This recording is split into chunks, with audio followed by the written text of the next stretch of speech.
Hello everyone. Today we are going to explore two fundamental material properties, Hooke's law and Young's modulus.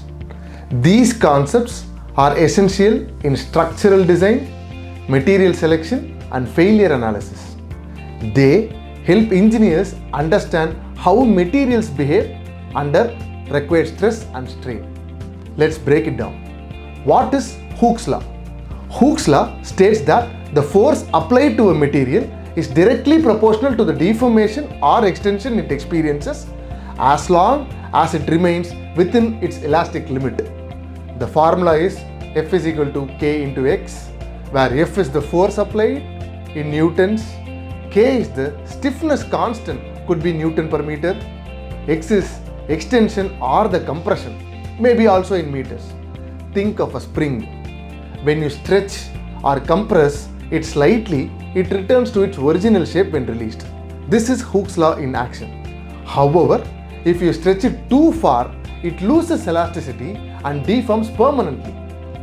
The same principle applies to steel beams, car suspension and even bones. Now, what is Young's modulus?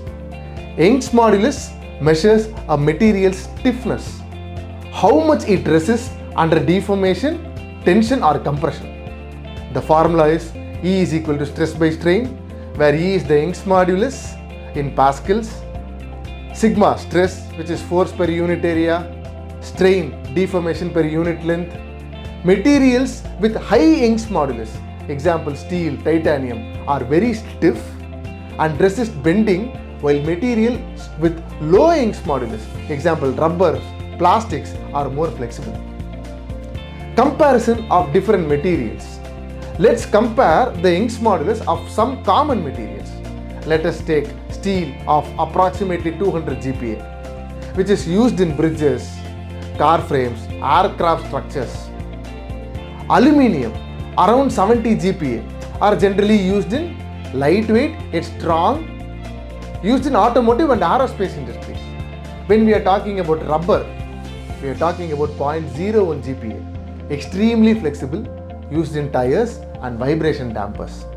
Carbon fiber around 230 GPa, stiffer than steel but still lighter, used in sports cars and aircrafts. Choosing the right material depends on whether stiffness, flexibility or strength is the top priority. There are multiple real-world applications, of course. Hooke's law and Young's modulus are very crucial in automotive industries, designing suspension systems, chassis stiffnesses and cross-resistance structures. In aerospace engineering, again, this ensures aircraft wings, fuselages, handle stress loads. On construction field, for example, selecting the right materials for bridges, skyscrapers and earthquake-resistant buildings. On the biomedical engineering, again, designing prosthetic limbs that mimic the exact bone stiffnesses. Now, why is it important to understand these concepts or these properties? Engineers uses these principles to, again, optimize material selection for durability and flexibility. They predict how components will behave under a particular load. They prevent structural failure and ensure safety on the design. And that's Hooke's law and Young's modulus explain.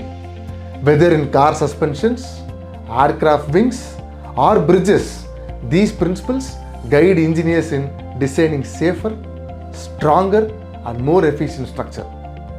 Thanks for watching and stay tuned for more engineering insights.